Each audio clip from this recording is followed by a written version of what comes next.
দিদি সেখানে অংশগ্রহণ করছেন এবং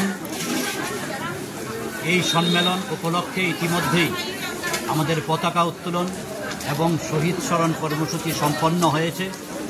কিছুক্ষণ পর আমাদের এই মহকুমা সম্মেলনের ভিতরের অধিবেশনের কাজ শুরু হবে।